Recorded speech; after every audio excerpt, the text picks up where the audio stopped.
Alright, y'all, so today I want to do a very quick review of The War of the Rings, The Two Towers, a film that came out all the way back in 2002, directed by Peter Jackson, and obviously adapting the book of the similar name, and of course the second film in the Peter Jackson War of the Rings trilogy. So I wanted to give you my thoughts on this movie, just also for some clarification. I am watching the theatrical version for these reviews. If I do watch the extended version, I'll make sure I notate it down below the title and stuff. That being said, I wanted to give you my thoughts on The Two Towers. I frankly haven't seen this movie in years. Like, it has been literally years. I kind of recall certain moments of the movies, but I don't remember like vividly like the exact plot, the exact characters. So I'm kind of going into this with a little bit of a new perspective again. And just want to give you my thoughts on it. 20 years plus, does this movie, The Two Towers, holds up? Is it a good follow up to The Fellowship of the Ring? Well, to kind of give you a really quick and short end of it, so to speak, yes, this movie is really great. It's really solid. It's really well done. I might actually slightly like it more than Fellowship in a lot of ways, just because there's some amazing, breathtaking sequences in this movie. So yeah, it's a really great movie. It's really solid. That's my brief opinion of it. But now, before I go into that further, I'm going to give you my pros, my cons, my overall opinions, and maybe even describe a little bit of the plot. So, going into this movie, for a little bit of a summary, if you may have forgotten, it follows up in the Fellowship. We follow Frodo and Sam still making their way to Mordor. They get captured by some soldiers of Gondor, and they get taken over there. And it's basically a giant side quest. And they meet Gollum for the first time, who's leading their way into Mordor. He's also kind of fighting with himself over the obsession of the ring, and in general, the ring is becoming harder and harder for Frodo to get. Aragorn and the group of Gimli and Legolas are still looking for the other hobbits. They weren't able to find them, but they do find Gandalf, and they help defend Rohan against some orcs that are invading. Gandalf comes in at the last minute to save everyone in the army, and the little two hobbits team up with some sentient trees, the Ent, so to speak, and they destroy Isengard, the fortress of Saruman. Alrighty, so my thoughts on this movie, starting out with the pros. For one thing, this movie visually holds up really great. There are some really breathtaking sequences, some really good scenes. It still looks great 20 years plus. Actually, in a lot of ways, it looks better than the Hobbit movies, just because while there is CGI here and there, it is also, I think, mixed in with a lot of miniatures, practical work. So I think it makes the film look a whole much more better and really holds up to this day. And I think it really, like I said before, there's some breathtaking sequences. The film is very well directed. All the actors are doing a great job, and in general, has some of the best action sequences ever in an entire movie I've seen. I think, for example, the Battle of Helms Deep is one of the greatest battles in cinema, or maybe even fiction in general. Like, it's so beautifully shot, it's rainy, it's dark. The way it's shot, the way how all the orcs are coming in, the elves and the humans are trying to fight them off, and it's really a desperate battle. And at the very end of it, Gandalf shows up with his massive army of other Rohan soldiers to join the fight. It's just a really breathtaking scene. Breathtaking. It's thrilling. It's captivating. Even the little humor moments with Gimli and Legolas hold up. And the characters themselves ooze more personality than some of the dwarves in The Hobbit. Um, and yeah, I mean, it's just a brilliant scene. It's so well executed. And it's so crazy that this scene almost didn't happen if the film got made under Miramax. So it's really crazy. But yeah, Helm's Deep, brilliant scene, brilliant action sequence. And even the part where the Ents, the sentient living trees charge Isengard is even a thrilling sequence. They blow the dam and all the water rushes into Isengard and all the orcs are freaking out.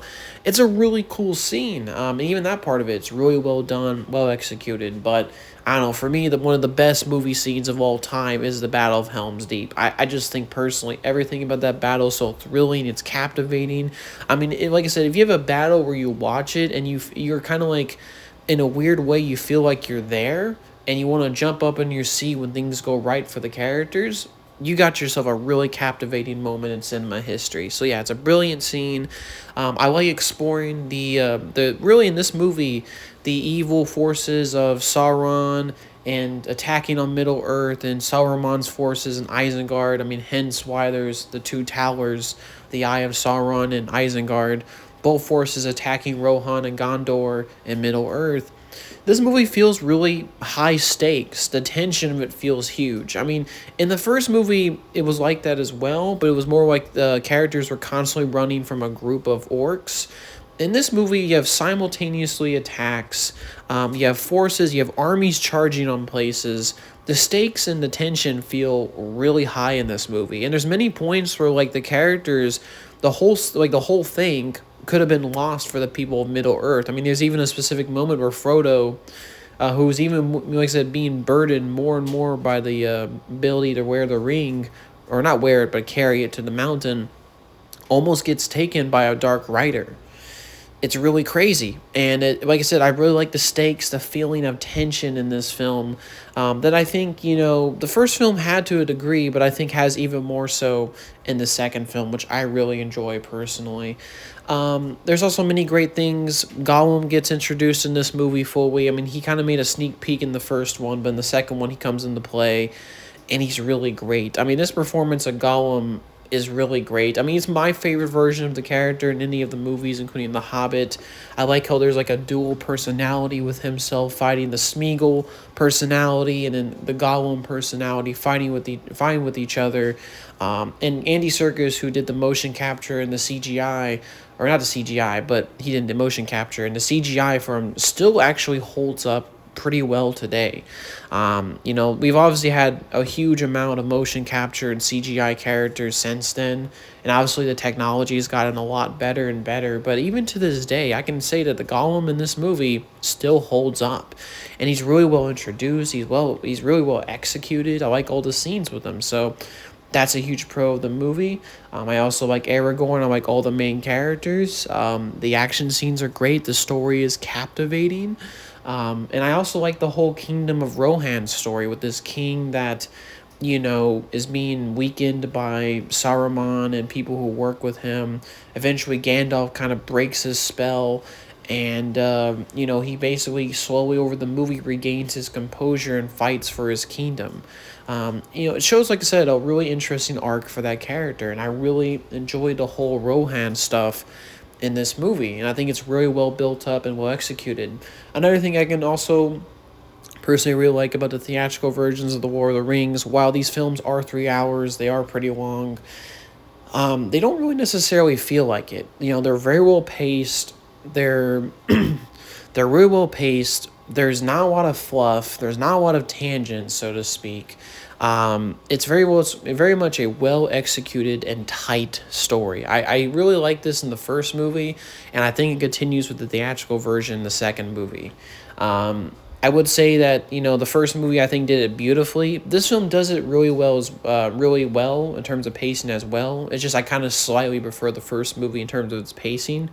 The second movie has a really great pace to it. Like I said, these are just nitpicks, but yeah, very well paced, nicely paced story. The acting's really good. The CGI I actually think holds up really good. There wasn't really too many moments where I'm like, the CGI looks a little dodgy, because that's what I said about the first movie. There was some weird dodgy little scenes here and there. I don't really get that from this movie, and I don't know if, like I said, it's Helms Deep, like it's just hidden by all the darkness and rain.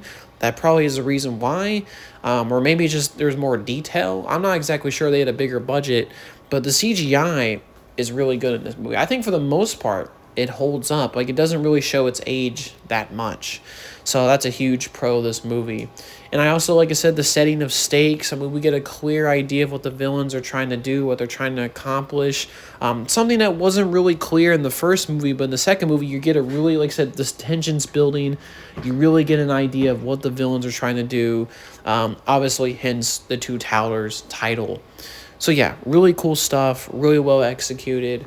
In terms of cons, I can really say not too many cons with this movie, at least the theatrical version. I mean, you know, I really don't have too many other complaints about this movie. It's very tight in its narrative. I mean, sure, they could have maybe explored some of the backstory of some characters, which I'm sure they do in the extended versions, like Gollum and Schmeagol and Aragorn and stuff. But everything you need to know about these characters is still presented in a very tight, and what you need to know about them is still presented in a very linear and tight fashion, right? So you don't really, like I said before, the pacing in these movies is really impeccable. You know, it doesn't waste your time. You get all the information you need to understand the story, the motivations of characters, and it works really well.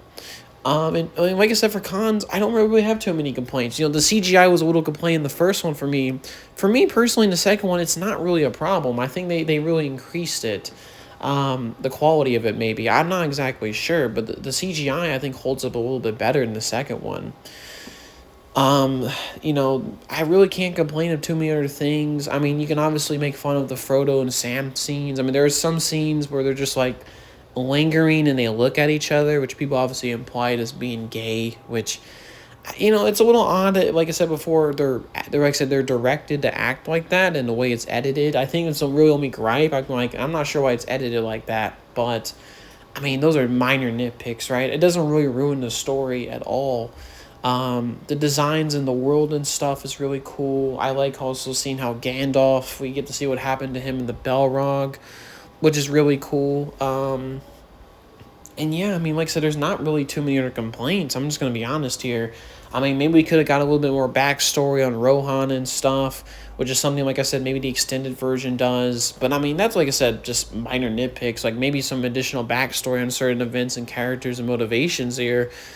But I mean, it's a pretty strong narrative. I don't have too many complaints about The Lord of the Rings 2. I actually think it's a little bit better of a movie than Fellowship, at least for me personally. I can't really tell you with The Return of the King, but it definitely for me is a little bit slightly better. So yeah, really solid movie, still holds up. Really exciting, really gripping. Has one of the best battle scenes, period, in media. The Battle of Helms Deep, for me personally. So yeah, holds up very good. Really solid movie. If you're not into War of the Rings, highly recommend this movie. I mean, I would recommend you watch the first one, but this one is probably going to definitely up the scale and really get your excitement going. So yeah, my thoughts on this movie, really solid. Totally recommend it. The theatrical version rules. All right, y'all. Hopefully you have a good day and peace, y'all.